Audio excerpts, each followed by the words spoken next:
Are there times where, because of what's going on, people are better off drinking juices? Well,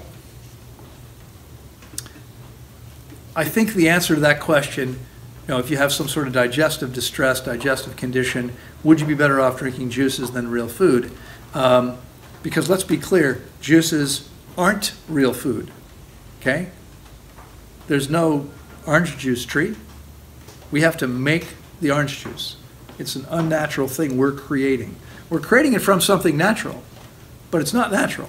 You have to make it, okay? It's not something, every other species on the planet, as far as I know, doesn't have juicers, doesn't prepare food, doesn't need to. They just go out into their environment and eat whatever's there that they're attracted to. And that's really all we need to do too. So for a variety of reasons, juices are far from optimal. And we can get into that if you guys want to. But let me start by saying, and we'll come back to that maybe as a separate piece, let me start by saying that juices aren't optimal. You can accept that or not. I'll share an idea with you. Let me get a quick poll here. How many of you agree with me that apples, oranges, watermelon, tomatoes, I don't know, these are all perfect foods for the human body? Does anyone disagree with that statement? These are all perfect foods for the human body. Okay. So here's the question. How do you improve on perfection? I'm pretty sure, by definition, that's impossible. So here's what that means. If you take these perfect foods and you put them through a machine which is changing them, they're no longer perfect. They're not more than perfect. They're less than perfect, because that's the only option. There isn't anything else that can happen except that you've changed it. It's now less than it was before. Okay? And yet there are so many people that seem to think they can run this amazing stuff through a machine and get something better than what they started with. Now, why that happens, why they believe that, I think is because we have this cultural belief, completely incorrect, myth that more is better. Nutrition seems to think that if something's good for us, we should eat as much of it as possible. Right? But that's not true. As I said yesterday, the body has to work to outprocess anything it can't use. So taking in more than we need doesn't help us. And I'll give you an example.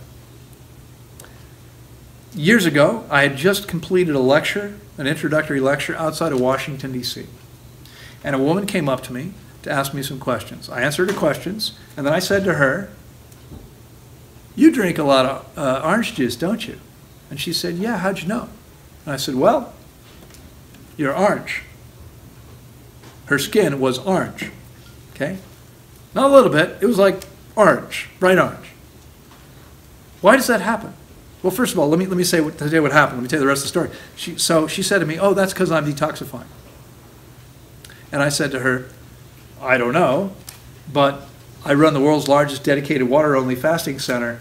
I've taken thousands of people through the fasting process, the most powerful process of detoxification that exists, and nobody has ever turned orange. I'm pretty sure turning orange is not part of the detoxification process. So what is it? Why do people turn orange when they consume massive quantities of carrot juice? Carotene. Because they have taken in more carotene than their liver is capable of breaking down, than their body is capable of processing through normal channels, and so it's pushing this stuff out through their skin. That's what's happening. Is this beneficial to them in some way? Absolutely not. Okay? This is how a normal substance can become dangerous to you. It's not useful to do that. Now, think about this with me for a second. Could you eat enough carrots for this to happen? How many of you have made a big glass of carrot juice? Anybody? How many carrots go into a big glass of carrot juice? Those big organic carrots you can buy, how many of those go in there? 5. 16. 16. That's a big glass. Yeah. That's a very big glass. Yeah. Super sized. That's the supersized version. Right. That's what I asked for. That's the 50-gallon drum. Let's say maybe 10 carrots in a glass of carrot juice. Let's just pretend that's the right amount. That's enough. Trust me, that's enough. Because she was drinking multiple glasses of carrot juice per day. And how many of you think you could eat 10 carrots. Possible. Here's my guess. You get through 2 maybe, and your jaw says, dude, I'm out of here. You're on your own, do whatever you want, but I'm gone. Count me out. This is way too much work. I'm not doing any more of this. Okay?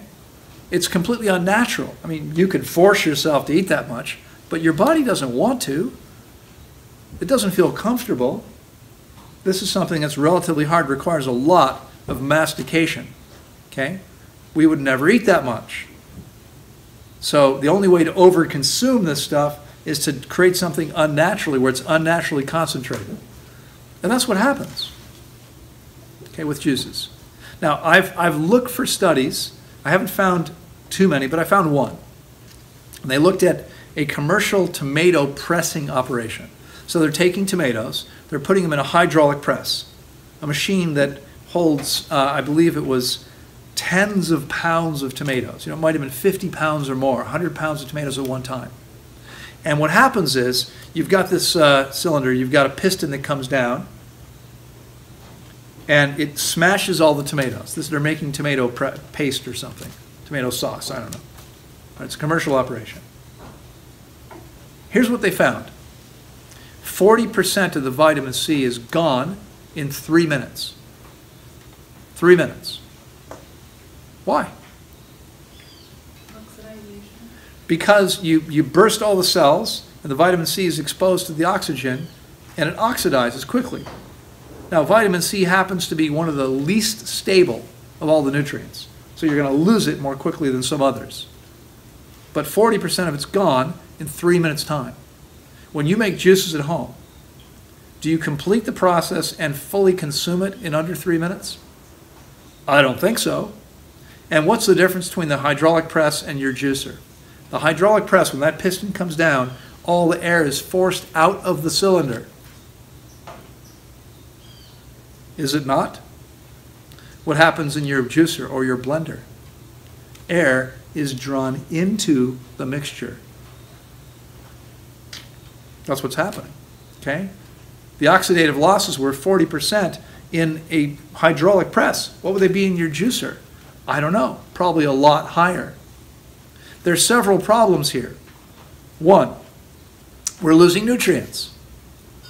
2, we're consuming something that's ultra concentrated and doesn't have all the nutrients we wanted.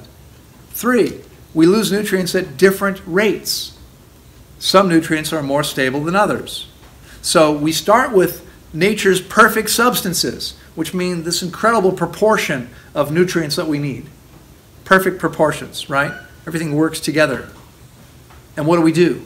We create something very different than that, because we destroy most of the vitamin C perhaps and none of the something else. Now, instead of having this, we have this. Okay?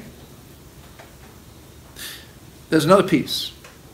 I've been asking now for nearly 30 years, 25 years. How do we know what's in that fiber? Maybe there's stuff in there we shouldn't be throwing away. And a few years ago, there was a study published that, guess what it said? Essential nutrients in fiber, found in fiber. How do we get them? We eat the fiber. We make a juice and throw it away. We're not getting them. Again, we're not getting the whole package. Okay? Juices are overly concentrated, largely oxidized, imbalanced, unnatural substances. Yes, you can cleanse and heal if you drink them, because it's less of a burden than it was before on your body. But you're also potentially creating imbalances. Creating imbalances is a problem. Let's go back to beta-carotene. Is beta-carotene good for you? What do you think? Yes. Yeah. Your body converts to vitamin A. It's something you need. Okay, it's been shown to have protective effects on the body. Again, with apologies, some of you that have been here already for 3 weeks. We talked about this once before. Finnish smokers study. Just a reminder, Finnish smokers study. They followed a group of middle-aged Finnish men who were all smoking cigarettes until they were dead. They had agreed to be autopsied. They gave half of the group beta-carotene supplements, half did not get them. They expected the group with beta-carotene to have less lung disease, less damage from smoking cigarettes. Guess what they found out? They had more.